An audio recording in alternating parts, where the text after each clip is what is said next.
Heading लगा देता हूं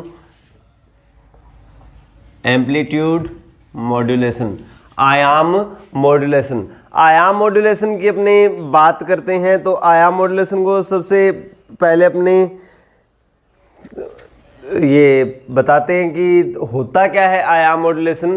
कि जब अपने मॉड्यूलित तरंग के आयाम की बात करते हैं, कोई तरंग है जिसको सबसे पहले मॉड्यूलेशन की अपने बात कर लेते हैं, तो मॉड्यूलेशन होता है कि जब कोई भी अपने पास तरंग है, कोई भी सूचना संकेत है, उसको एक स्थान से दूसरे स्थान तक भेजा जाता है, तब उस सूचना संकेत को किसी वाहक तरंग के ऊपर, कोई वाहक तरंग होती है, कैरी वेव होती है, उसके ऊपर क्या किया जाता है, अध्यारोपित किया जाता है। सूचना संकेत को वाहक तरंग के ऊपर अध्यारोपित करना क्या कहलाता है, मॉड्यूलेशन कहलाता है। अब बात करते हैं आयाम मॉड्यूलेशन की, कि जब सूचना संकेत, एक तो हो गया सूचना संकेत, दूसरा हो गया वाहक तरंग, और तीसरी चीज इसमें होती है दोनों को अध्यारोपित करने के पश्चात जो अपने को प्राप्त होती है, इन दोनों को अध्यारोपित करने के पश्चात जो हमें प्राप्त होती है वो होती है मॉड्यूलित तरंग। कि जब मॉड्यूलित तरंग का जो आयाम होता है वो सूचना संकेत पर निर्भर करे तो इस प्रकार का मॉड्यूलेशन क्या कहलाता है, आयाम मॉड्यूलेशन कहलाता है। आयाम मॉड्यूलेशन की बात करते हैं तो होता क्या है, मॉड्यूलित तरंग का आयाम किस पे डिपेंड करे, सूचना संकेत पर। तो इस प्रकार का मॉड्यूलेशन क्या कहलाएगा, आयाम मॉड्यूलेशन कहलाएगा। आयाम मॉड्यूलेशन के लिए हमने एक मैथमेटिकल कैलकुलेशन भी यहाँ पे की थी। उस मैथमेटिकल कैलकुलेशन में मोस्टली आपको डाउट होता है, तो उस कैलकुलेशन की अपने बात कर लेते हैं। मैं यहाँ पे उस कैलकुलेशन के लिए एक डायग्राम बना देता हूँ।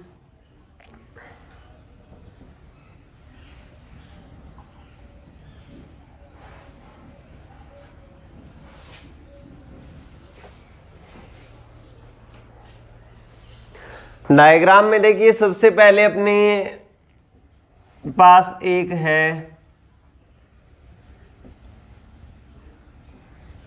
सूचना संकेत,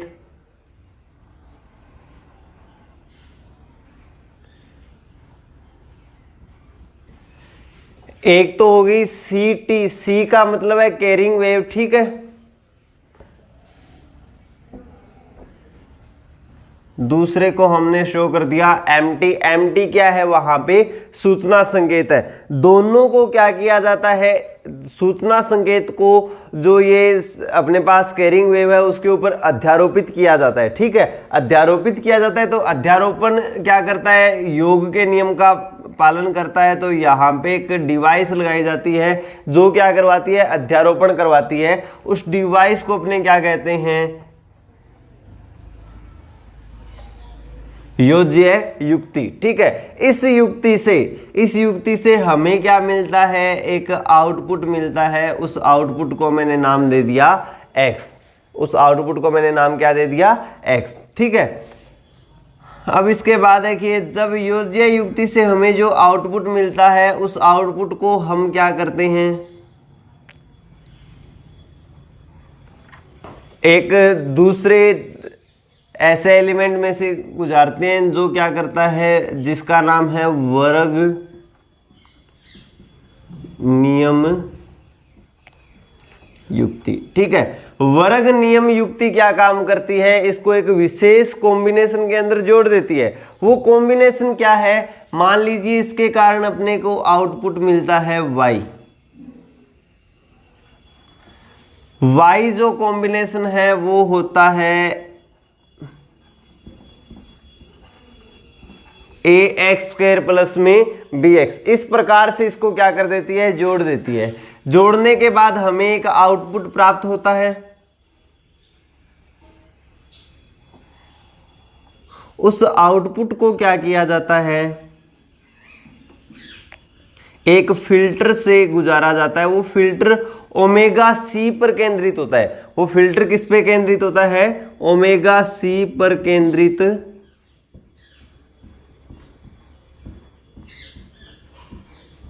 फिल्टर, ओमेगा सी पर क्या होता है, केंद्रित होता है। इस फिल्टर में से होकर के गुजारा जाता है। इसके बाद हमें जो आउटपुट तरंग मिलती है वो क्या होती है,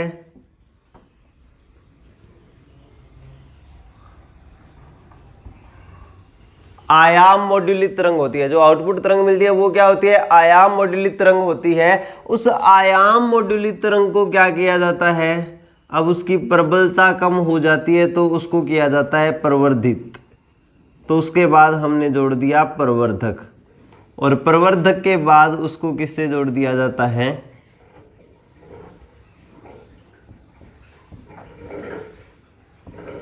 एंटीना से। प्रवर्धक के बाद उसको किससे जोड़ दिया जाता है, एंटीना से। आई होप आपने इतना डायग्राम ढंग से समझ लिया होगा। अगर आपको इतना डायग्राम याद हो जाता है तो आगे की कैलकुलेशन आपकी पूरी क्लियर हो जाएगी। देखिए mt को मैं मान लेता हूं am sine omega mt, ct को मैं मान लेता हूं ac sine omega C T, A C sine omega C T. ठीक है, अब अपने इसकी कैलकुलेशन को स्टार्ट करते हैं। देखिए हमें गिवन क्या है, M T is equal to A M sine omega M T और C T is equal to A C sine omega C T. ठीक है, दो हमारे पास तरंग है, एक कैरी वेव है, एक सूचना संकेत है। दोनों को एक दूसरे पर अध्यारोपित किया जाता है। तो अध्यारोपण के पश्चात, देखिए अध्यारोपण के पश्चात क्या होगा, जब एक दूसरे पे अध्यारोपित किया जाता है तो अध्यारोपण जो होता है वो क्या करता है, सिंपल एक योग के नियम का पालन करता है। हमें आउटपुट क्या मिलता है, अध्यारोपण के पश्चात x मिलता है। x इज इक्वल टू होगा mt प्लस में ct, यानी x की वैल्यू आ जाएगी am sine omega mt plus AC sine omega C T. इसको मैंने लिख दिया इक्वेशन नंबर फर्स्ट। ठीक है, ये आ गई मेरे पास समीकरण नंबर 1। पहले डिवाइस में से इसको निकाल दिया। अब देखिए ये हमें मिला यहाँ पे x आउटपुट, उसको क्या करते हैं, वर्ग नियम युक्ति से गुजारने पर, वर्ग नियम युक्ति से, वर्ग नियम युक्ति से हमें आउटपुट क्या मिलेगा, y is equal to A X square plus में बी एक्स। अब हम क्या करते हैं, x की वैल्यू इक्वेशन फर्स्ट से पुट कर देते हैं यहाँ पे, by equation first. Equation first से हम क्या करते हैं, x की वैल्यू पुट करेंगे तो हमें आउटपुट क्या मिलेगा, y is equal to A गुणा A M M T plus A C sine omega C T, इसका हो गया square, plus B A M sine omega M T plus A C sine omega C T. ठीक है, इस प्रकार से हमने दोनों को क्या कर दिया, यहाँ पे ऐड कर दिया।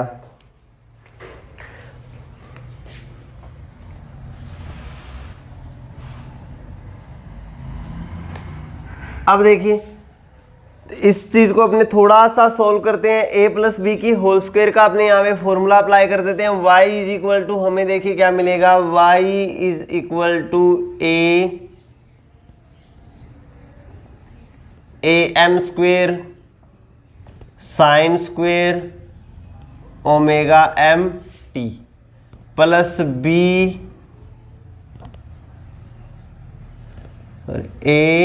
ए C square sine square omega C T. ठीक है, plus 2a M A C sine omega M T sine omega C T. A plus B की होल स्क्वायर का फॉर्मूला लगा दिया, plus B A M sine omega M T plus B A C sine omega C T. अब देखिए यहाँ पे आपको note क्या करना है, यहाँ पे ध्यान आपको एक चीज रखनी है कि जो आपको आउटपुट मिले वो हमेशा क्या होना चाहिए, एक वेव फॉर्म में होना चाहिए, एक तरंग के रूप में होना चाहिए। और एक तरंग के रूप की बात करें तो एक तरंग का रूप होता है या तो साइन थीटा या फिर कोस थीटा या फिर साइन प्लस में कोस थीटा, इस प्रकार का एक कॉम्बिनेशन हो सकता है। वहां पे ना तो स्क्वायर की टर्म आनी चाहिए ना ऐसी कोई मल्टीप्लाई की टर्म वहां पे आनी चाहिए। तो आपको इसको चेंज करना था, तो हम यहां पे क्या करते हैं, फॉर्मूला अप्लाई करते हैं। We no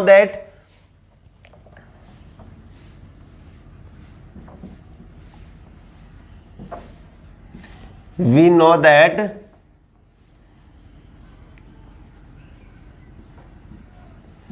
cos 2 theta is equal to 1 minus 2 sin square theta, which implies that sin square theta is equal to 1 by 2 1 minus में cos 2 theta। लिख सकते हैं ना, ऐसा लिख सकते हैं। अब दूसरा फॉर्मूला मैं आपसे पूछ लेता हूं, and sine A sine B. Sine A sine B का फॉर्मूला जल्दी से लिख दीजिए, क्या होता है, फटाफट आंसर दीजिए। Sign A sine B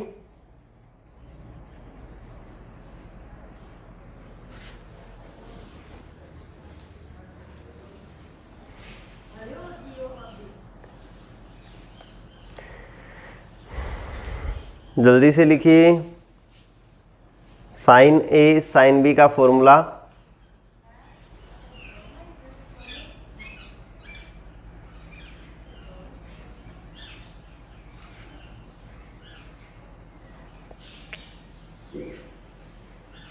okay, formula अभी अपने पास आ गया है।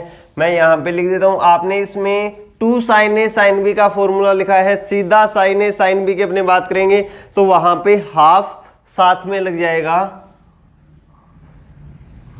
कोस ए माइनस बी माइनस कोस ए प्लस में बी, इस प्रकार से लिख सकते हैं अपने साइन ए। ओके, वेरी गुड तमन्ना, आपका एकदम सही है। चलिए ये वैल्यू हम क्या करते हैं, यहां पे पुट कर देते हैं और y का एक इक्वेशन यहां पे निकाल देते हैं। y इज इक्वल टू हमारे पास देखिए क्या आएगा, sine square omega M T की जगह ये फॉर्मूला अपने अप्लाई करेंगे, साथ में मैं मल्टीप्लाई कर रहा हूं यहां पे, तो मेरे पास आएगा A M square by 2 minus A M square by 2 cos 2 omega M T. ठीक है, सेकेंड टर्म को अपने सॉल्व करेंगे तब हमारे पास क्या आएगा, plus A C square by 2 minus A C square by 2 cos 2 omega C T, cos 2 omega C T plus ये फॉर्म मैं पहले लिख रहा हूं, B A M sine omega M T plus B A C sine omega C T. Last term मैं यहां पे put करता हूं, प्लस 2 ए एम ए सी।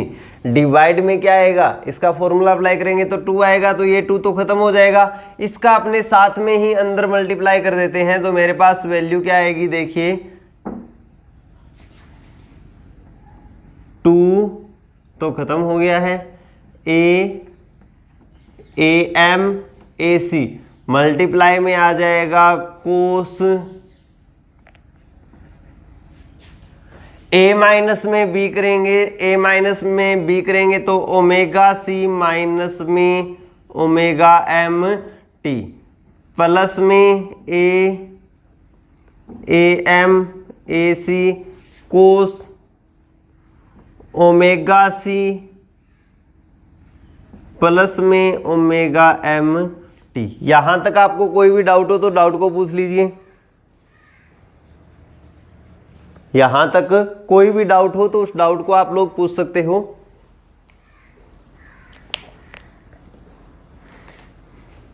इसको मैंने लिख दिया इक्वेशन नंबर 2।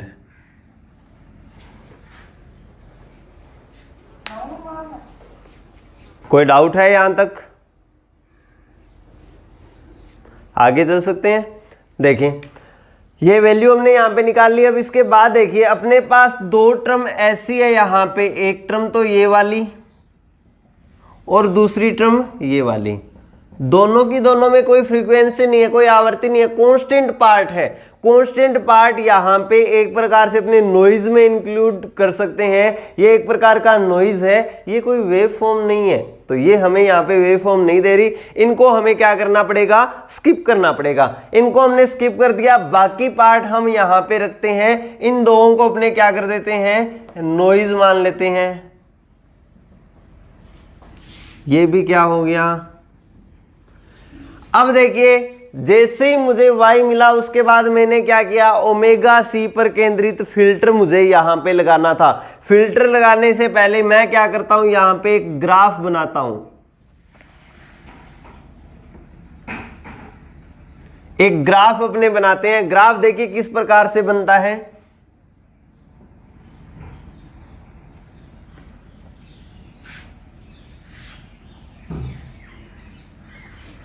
इस अक्ष पे हमने काम में ली है आवर्ती को, कि यहां पर दर्शाया गया है अलग अलग आवर्तियों को। इसके ऊपर हम ये देखते हैं एक प्रकार का स्पेक्ट्रम है कि कौन सी आवर्ती की तरंग हमारे पास वहां पे मौजूद है, कौन सी आवर्ती की तरंग हमारे पास वहां पे मौजूद है। इस चीज को देखते हैं। तो देखिए मैं सबसे पहले बनाता हूं सबसे कम आवर्ती की अपने बात करते हैं। सबसे कम आवर्ती यहां पे किसकी होगी? ओमेगा एम की। सबसे कम आवर्ती यहां पे किसकी होगी? ओमेगा एम की। देखिए ओमेगा एम मैंने बना दिया है यहां पे।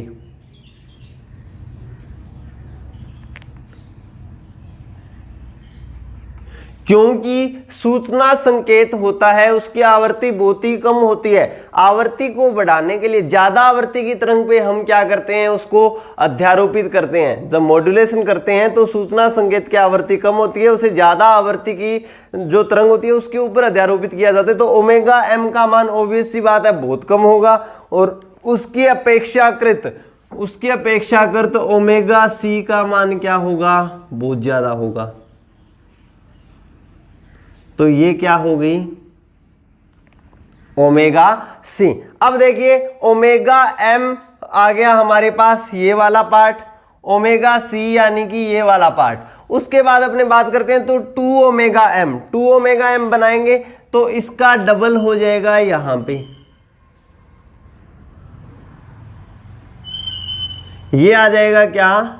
2 ओमेगा एम। ये क्या आ गया हमारे पास? 2 ओमेगा एम। इसी प्रकार 2 ओमेगा सी की अपने बात करते हैं तो इसका डबल यानी कि यहां पे आएगा।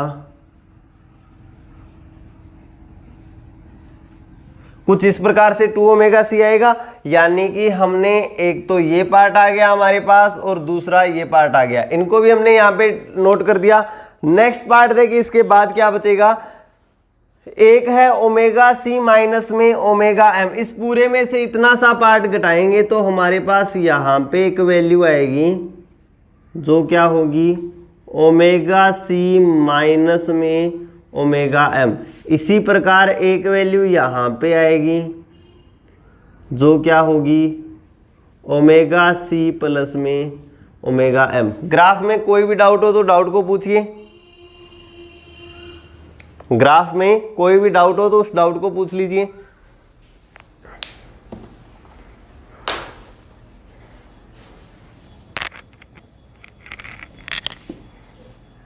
आगे चल सकते हैं।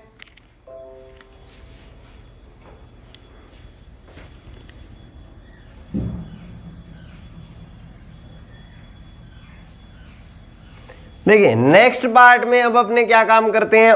अब देखिए इसके बाद y के बाद में क्या है, ओमेगा सी पर केंद्रित फिल्टर है, सी पर केंद्रित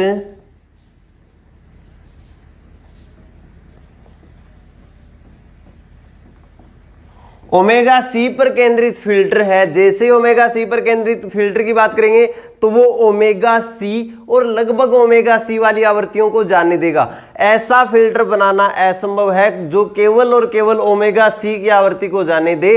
वो क्या होगा, ओमेगा सी और उसकी लगभग आवृत्तियों को वहां से होकर के गुजरने देता है, लेकिन उससे बहुत कम और बहुत ज्यादा वाली आवृत्तियों को रोक लेता है। तो ये क्या होगा, केवल इतने पार्ट को क्या होने देगा, अपने में से फिल्टर जो होगा वो इतने पार्ट को अपने में से गुजरने देगा, क्योंकि ये आवृत्तियां लगभग पास वाली है, बाकी सारे पार्ट क्या हो जाएंगे, यहीं पे रह जाएंगे। तो हमें आयाम मॉड्यूलित तरंग कैसी प्राप्त होगी, आयाम मॉड्यूलित तरंग हमें यहाँ पे प्राप्त होगी। देखिए एक तो रह जाएगा ओमेगा सी वाला पार्ट, यानी B A C sine omega C T, एक तो पार्ट रह जाएगा ये, और दूसरा पार्ट जो यहां पे रहेगा वो ये वाला रहेगा, यानी कि plus A M A C.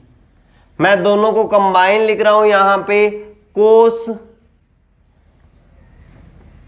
Omega C minus में omega M T minus cos omega C plus में ओमेगा एम टी। बाकी सारे के सारे जो पार्ट है उनमें से दो पार्ट तो नॉइज के हैं, और उसके अलावा बाकी जो पार्ट है वो क्या है, वो यहाँ पे अपने काम में नहीं आने वाले हैं। तो इस वजह से क्या होगा, इस वजह से केवल ये तीन पार्ट अपने पास यहाँ पे बचेंगे, और इन पार्ट से अपने पास आयाम मॉड्यूलित तरंग देखिए कैसे प्राप्त होगी, B A C sine omega C T. ये तो पड़ा है यहां पे, इन दोनों को वापस कंबाइन कर दें, इन दोनों को वापस कंबाइन करेंगे तो हमारे पास क्या बन जाएगा, प्लस में 2 A M A C, sine A sine भी बन जाएगा, साइन ओमेगा सी टी गुणा में साइन ओमेगा एम टी। जो कॉमन आता है उसको कॉमन निकाल दीजिए, ए एम क्या बनेगा हमारे पास, बी प्लस में 2 A M sine omega M T, multiply में क्या बच जाएगा, A C sine omega C T. ये मिलेगा अपने को यहाँ पे आउटपुट। कोई डाउट हो यहाँ तक तो पूछिए, कोई भी डाउट हो यहाँ तक तो पूछ लीजिए।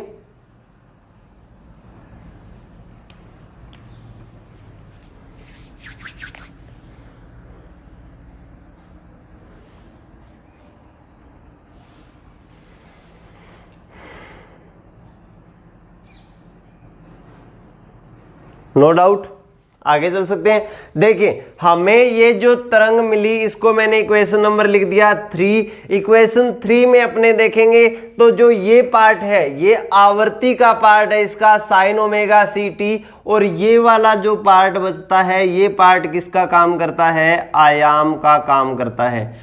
ये जो तरंग मिली है वो हमें क्या मिली, आयाम मॉड्यूलित तरंग मिली। इस तरंग को अपने देखेंगे तो इस तरंग का आयाम जो है वो किस पे डिपेंड कर रहा है, उसका मान सूचना संकेत पर निर्भर कर रहा है, इसलिए इसको अपने क्या बोल देते हैं, आयाम मॉड्यूलित तरंग। तो एक ऐसी तरंग जिसका आयाम सूचना संकेत पर निर्भर करता है वही क्या कहलाती है, आयाम मॉड्यूलित तरंग। बस इतनी सी आपकी कैलकुलेशन है, ये इसका आंसर आ जाएगा।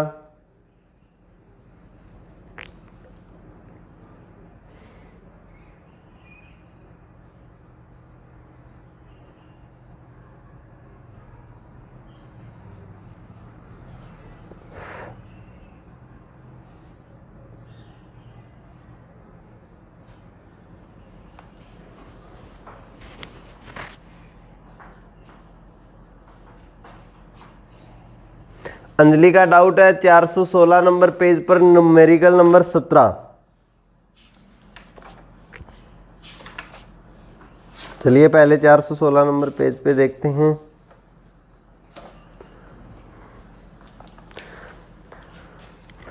अच्छा, न्यूमेरिकल नंबर 17.1 क्या है यहाँ पे? ओके, करते हैं अपने 17.1।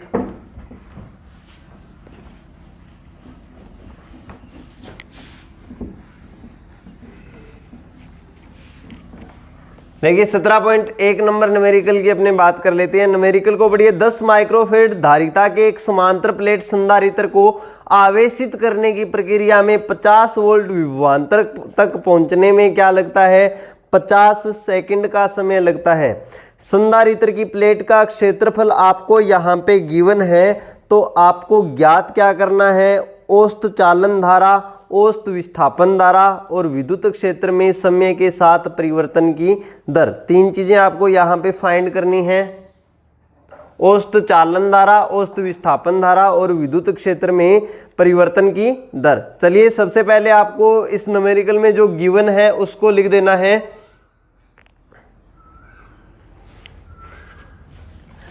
आपको इस क्वेश्चन में सबसे पहली चीज गिवन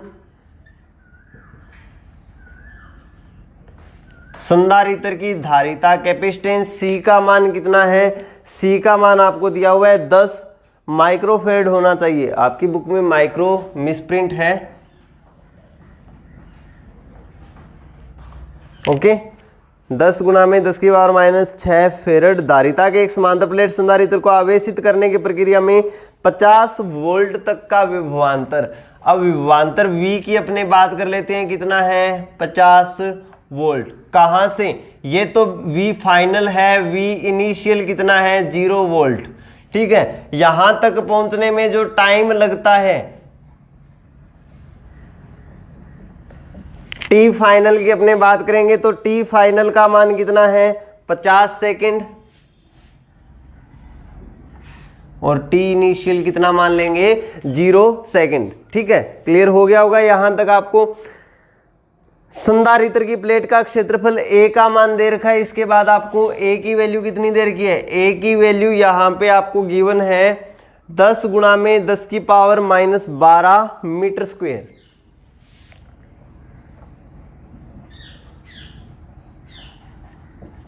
ओके, अब आपको इसमें देखिए फाइंड क्या करना है। इसमें आपको फाइंड करना है औसत चालन धारा कितनी होगी।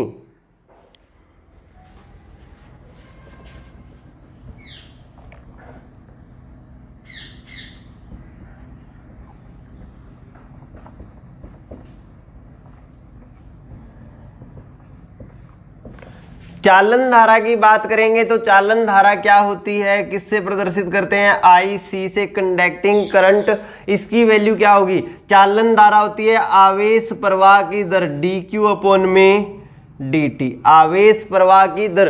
औसत चालन धारा की अपने बात करेंगे तो अंतिम आवेश माइनस में प्रारंभिक आवेश, Q फाइनल माइनस में Q इनिशियल, डिवाइड विद क्या हो जाएगा? T फाइनल माइनस में T initial.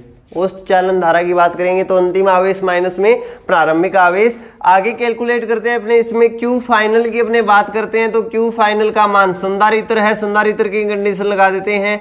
Q is equal to होता है CV, यानी कि CV फाइनल माइनस में CV initial, divide with T final minus में T इनिशियल। C को तो कॉमन आउट कर देंगे, हमारे पास वैल्यू आएगी V फाइनल माइनस में V initial, divide with T final minus में T इनिशियल। C की वैल्यू क्या है? यहाँ पे आपको गिवन सबकी वैल्यू पुट कर दीजिए। 10 गुणा में 10 की पावर -6 मल्टीप्लाई विद V की वैल्यू है 50, T की वैल्यू भी आपके पास कितनी है? 50। आंसर किस में आएगा? एम्पियर में। आंसर आ जाएगा 10 माइक्रो एम्पियर। आंसर कितना आ जाएगा इसका? 10 माइक्रो एम्पियर।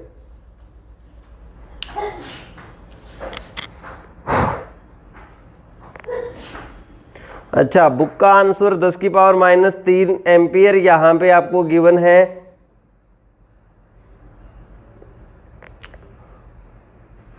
देखिए बुक में जो आंसर आपको दिया हुआ है उसमें टाइम की जो वैल्यू लिखी हुई है वो 50 सेकंड ना लिख करके 0.5 सेकंड लिखा हुआ है। जो बुक में और अपने आंसर में डिफरेंस है उसका रीज़न क्या है कि यहाँ पे 50 सेकंड की जगह पे बुक में लिखा हुआ है 0.5 सेकंड। जो कैलकुलेशन किया उसमें अगर 0.5 सेकंड की अपने बात करेंगे तो अपने पास ऑब्वियस सी बात है 10 की पावर 3 का डिफरेंस आ जाएगा जो यहाँ पे आया है। ओके, सेकंड देखिए इसमें क्या पूछा हुआ है, इस समय में औसत विस्थापन धारा कितनी होगी।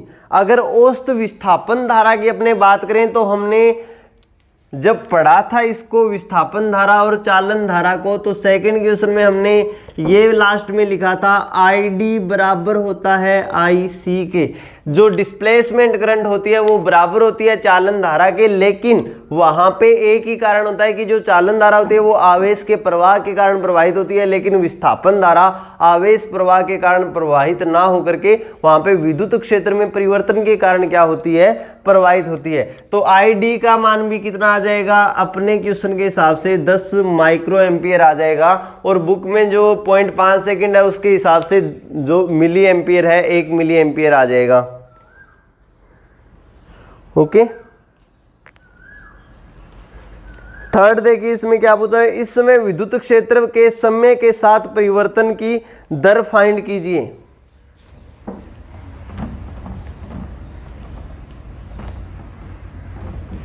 विद्युत क्षेत्र में परिवर्तन की दर, तो विद्युत क्षेत्र में परिवर्तन के कारण ही वहां पे प्रवाहित होती है डिस्प्लेसमेंट करंट, यानी आई डी की वैल्यू क्या होती है, आई डी बराबर होता है A epsilon naught D E upon में D T, which implies that D E upon में D T is equal to होगा आई डी अपॉन में A epsilon naught. Value put कर दीजिए, आई डी की वैल्यू है 10 गुणा में 10 की पावर -6, ए की वैल्यू आपको गिवन है 10 गुणा में 10 की power -12 multiply with epsilon note 8.85 गुणा में 10 की पावर -12।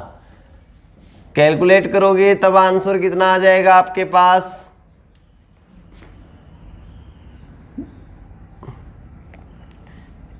1/9 गुणा में 10 की पावर -6।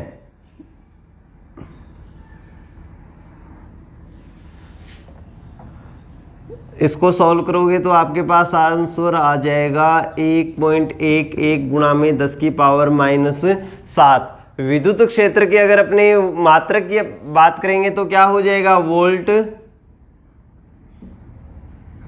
Metre inverse. सॉरी हमने यहाँ पे गलती कर दी, 10 की पावर -12 है, यहाँ पे भी 10 की पावर -12 है, ऊपर जाएगी 10 की पावर 24 हो जाएगी